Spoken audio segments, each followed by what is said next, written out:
Hello student, कल हम लोगों ने देखा था फ्लोएम के स्ट्रक्चर के बारे में। ठीक है, फ्लोएम कौन कौन से सेल से मिलकर बना होता है, आज उसी को कंटिन्यू करेंगे इस वीडियो में। इसमें देखेंगे हम लोग downward translocation of organic solute. ठीक है, कार्बनिक विलयों का नीचे की ओर स्थानांतरण कैसे होता है। कर्टिस 1935 के अनुसार फ्लोएम के माध्यम से खाद्य पदार्थों का नीचे की ओर स्थानांतरण होता है। ठीक है, कर्टिस ने बताया कि फ्लोएम के माध्यम से ही जो भी फूड मटेरियल होते हैं उनका डाउनवर्ड ट्रांसलोकेशन होता है। फ्लोएम की सीव ट्यूब्स की दोनों ओर क्या पाए जाते हैं, सीव एरियाज के कारण आपस में जुड़ी हुई सीव ट्यूब्स एक सतत प्रणाली बनाती है। ठीक है, जो कि रूट से स्टेम टिप तक खाद्य पदार्थों के संचरण हेतु अनुकूल रचनाओं के रूप में क्या होते हैं, उपस्थित रहते हैं। ठीक है, फ्लोएम की सेल पतली वॉल फ्लोएम की सेल्स पतली भित्ति वाली एक जीवित होती है। ठीक है, पार्श्वी तली में खाद्य पदार्थों का विसरण किसके द्वारा होता है, प्लाज्मोडेस्माटा के द्वारा। ठीक है, नेक्स्ट देखते हैं हम लोग कार्बनिक विलयों का आरोही स्थानांतरण या upward translocation of organic solute. Dixon के अनुसार 1924 खाद्य कार्बनिक पदार्थों या कार्बनिक विलयों का ऊपर की ओर स्थानांतरण किसके द्वारा होता है, जैलम के द्वारा। ठीक है, जैलम द्वारा कार्बनिक विलयों का ऊपर की ओर स्थानांतरण निम्नलिखित तथ्यों या प्रयोगों के आधार पर हम क्या कर सकते हैं, प्रस्तुत कर सकते हैं। जैसे कि सबसे पहला है ट्रांसपिरेशन स्ट्रीम। जैलम रस का विश्लेषण करने पर पाया जाता है कि उसमें कार्बनिक पदार्थ कैसे होते हैं, घुलित अवस्था में उपस्थित होते हैं। ठीक है, तथा वाष्पोत्सर्जन प्रवाह या धारा के साथ ऊपर की ओर ले जाए जाते हैं। ठीक है, डेसिडियस ट्रीज के जाइलम की लिविंग सेल्स में शीत ऋतु में स्टार्च क्या हो जाते हैं, स्टोर्ड हो जाते हैं।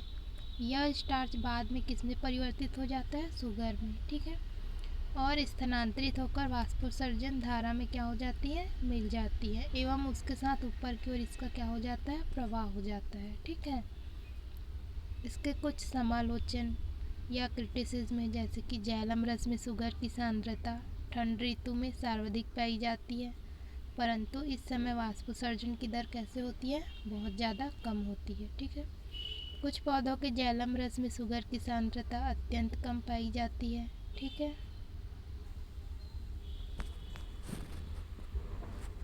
नेक्स्ट देखते हैं रंजकों का संवहन, कंडक्शन ऑफ डाइस।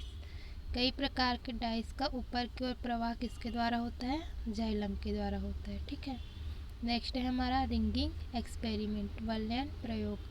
कार्बनिक विलयों की ऊपर की ओर स्थानांतरण को समझाने के लिए कर्टिस ने वलयन प्रयोग किया। ठीक है, इस प्रयोग हेतु उन्होंने 3 काष्ठी पौधे लिए। ए पौधों में उन्होंने जाइलम के बाहर की सभी टिश्यूज को रिंगिंग द्वारा क्या कर दिया, अलग कर दिया। ठीक है, बी पौधे में जाइलम टिश्यूज को अलग कर दिया, परंतु जो फ्लोएम था उसको रहने दिया। ठीक है, ए एवं बी पौधों के रिंग्ड भाग को क्या किया, उसने कांच के एक सिलेंडर से ढककर उसमें पानी भर दिया ताकि वलयित भाग के शेष ऊतक नम बने रहे। ठीक है, तीसरे पौधे सी का वलयन नहीं किया गया और उसे नियंत्रण पौधे के रूप में लिया गया। ए एवं बी पौधों में वलयित भाग के ऊपर तने से सभी पत्तियां क्या कर दी गई, हटा दी गई। कुछ दिनों पश्चात हम देखते हैं कि पौधे बी एवं सी की लंबाई में क्या हो जाती है, समान वृद्धि दिखाई देती है। क्यों, क्योंकि उसमें क्या था, फ्लोएम था। ठीक है, जिसके कारण वलयित भाग के नीचे उपस्थित पत्तियों के द्वारा निर्मित भोज्य पदार्थों का फ्लोएम के माध्यम से क्या हुआ, संवहन हुआ। ठीक है, और पौधे की वृद्धि होती रही। इसके विपरीत ए पौधे की वृद्धि नहीं हो पाती है। क्यों, क्योंकि उसमें से जाइलम और फ्लोएम दोनों को क्या कर दिया गया था, हटा दिया गया था, जिसके कारण उसमें भोज्य पदार्थों का संवहन नहीं हो पाया, जिसके कारण उसकी वृद्धि जो है नहीं हो पाई। ठीक है, उपयुक्त प्रयोगों से सिद्ध होता है कि पौधे में कार्बनिक विलयों का प्रवाह सभी दिशाओं में किसके द्वारा होता है? फ्लोएम के द्वारा ही होता है। ठीक है,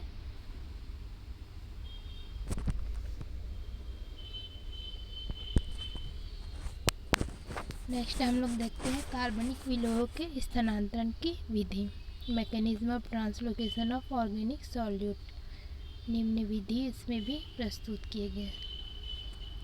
इसमें फर्स्ट है विसरण परिकल्पना, डिफ्यूज़न हाइपोथेसिस।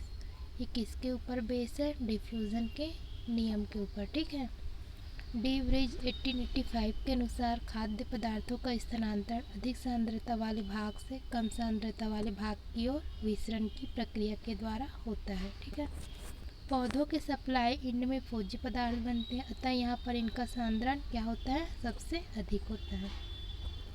यहाँ से यह पौधों के उन भागों में स्थानांतरित होता है जहाँ पर इनका उपयोग किया जाता है। ठीक है, उसको हम क्या कहते हैं? कंजप्शन इंड कहते हैं। अतः भोज्य पदार्थ को प्रवाह सप्लाई इंड से कंजप्शन इंड की ओर होता है। ठीक है, मतलब कि अधिक सांद्रता से कम सांद्रता की ओर होता है। नेक्स्ट है हमारा एक्टिवेटेड डिफ्यूज़न हाइपोथेसिस या सक्रिय विसरण परिकल्पना। मैसन एवं फिलिस 1936 के अनुसार खाद्य पदार्थों का अधिक सांद्रता से कम सांद्रता की ओर प्रवाह उनके एक्टिवेशन के पश्चात ही होता है। ठीक है, पदार्थों के एक्टिवेशन के लिए आवश्यक ऊर्जा किससे प्राप्त होती है? हमको श्वसन की क्रिया के द्वारा। ठीक है, नेक्स्ट हम लोग देखते हैं इलेक्ट्रोऑस्मोटिक सिद्धांत। फेंसन एवं स्पेनर 1958 के अनुसार सीयू ट्यूब्स के आसपास, ठीक है, एक विद्युत विभव उत्पन्न होता है जिसके प्रभाव में जल के साथ कार्बनिक विलयन का भी प्रवाह होता है। ठीक है, स्पेनर के अनुसार सीयू प्लेट्स की ध्रुवणता का प्रमुख कारण उसके पास स्थित क्या कंपेनियन सेल्स से सीयू प्लेट्स की ओर एक K+ आयन के अवशोषण एवं दूसरी ओर इसके स्त्रावण के परिणाम स्वरूप ही होता है। ठीक है,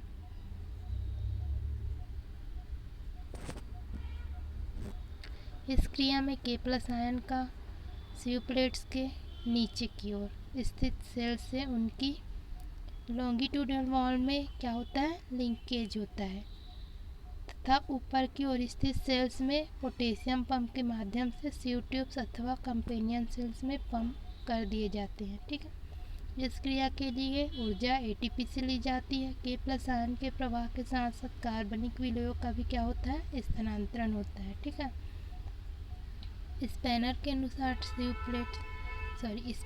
अनुसार सीयू ट्यूब्स में शुगर के अणु K+ आयन के साथ बंधे रहते हैं, अतः विद्युत विभवांतर के प्रभाव के कारण शुगर के अणु K+ आयन के साथ गति करते हैं। ठीक है, यह सिद्धांत विलयन के स्थानांतरण संबंधी अनेक समस्याओं को क्या करता है? समझाने में असमर्थ था। ठीक है,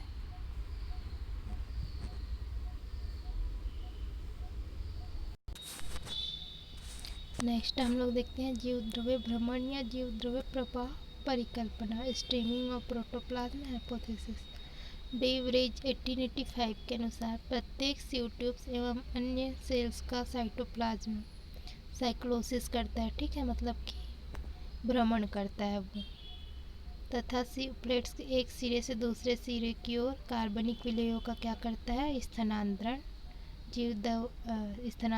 जीव द्रव्य की परिभ्रमण गति के कारण ही होता है। ठीक है, जीव द्रव्य क्या करता है? साइक्लोसिस की क्रिया करता है जिसके कारण ही क्या होता है? कार्बनिक पदार्थों का स्थानांतरण एक सिरे से दूसरे सिरे की ओर होता है। ठीक है, इस क्रिया के पश्चात ये कार्बनिक विलयन एक सीयू ट्यूब से दूसरे सीयू ट्यूब्स में सीयू पोर्स के माध्यम से क्या होता है? डिफ्यूज़ होता है। ठीक है, इस प्रकार इन पदार्थों का स्थानांतरण जीवद्रव्य भ्रमण एवं विसरण क्रिया के सम्मिलित प्रभाव के परिणाम स्वरूप होता है। ठीक है, यह क्रिया कैसी होती है? बाई डायरेक्शनल होती है। ठीक है, नेक्स्ट हम देखते हैं मुंज की द्रव्य प्रवाह या दाब प्रवाह परिकल्पना। इस परिकल्पना को मुंज ने सन 1927 से 30 में क्या किया था? डिस्कवर किया था। ठीक है, इनके अनुसार पौधों में विलयन का स्थानांतरण जल के द्रव्यमान प्रवाह या दाब प्रवाह के कारण होता है। ठीक है, इस सिद्धांत के अनुसार खाद्य पदार्थों का स्थानांतरण उनके निर्माण स्थल से उपभोग स्थल तक किसके द्वारा होता है? फ्लोएम के माध्यम से। कैसे होता है? सांद्रण प्रवणता के अनुसार होता है। ठीक है, अब नेक्स्ट हम लोग देखते हैं कार्बनिक विलयन के स्थानांतरण को प्रभावित करने वाले कारक कौन कौन से फैक्टर्स उसको इफेक्ट कर सकते हैं। सबसे पहले इसमें आता है लाइट का प्रत्यक्ष प्रभाव कार्बनिक विलयन के स्थानांतरण पर पड़ता है। ठीक है, लेकिन यह काफ़ी क्या है? प्रभावी कारक भी सिद्ध होता है। ठीक है, नेक्स्ट है हमारा तापमान, टेम्परेचर।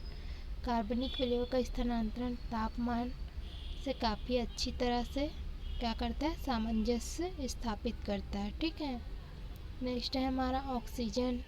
कार्बनिक विलयन के स्थानांतरण हेतु ऑक्सीजन की उपलब्धता भी क्या करती है? बहुत महत्वपूर्ण मानी जाती है। ठीक है, नेक्स्ट है हमारा मेटाबॉलिक इफेक्ट। कार्बनिक विलयन का संवहनी टिश्यू द्वारा स्थानांतरण अथवा ग्रहण किया जाना सक्रिय प्रक्रिया माना जाता है। ठीक है, जिसके लिए ऊर्जा की आवश्यकता होती है और ऊर्जा शोषण की प्रक्रिया से क्या होता है? प्राप्त होता है। ठीक है, नेक्स्ट है हमारा नमी की कमी, मॉइस्चर स्ट्रेस। नमी की समुचित मात्रा न होना अर्थात उसकी कमी की स्थिति कार्बनिक विलयन को स्थानांतरण प्रक्रिया में गुणात्मक प्रभाव डालता है। ठीक है, ये थे इसके फैक्टर्स अफेक्टिंग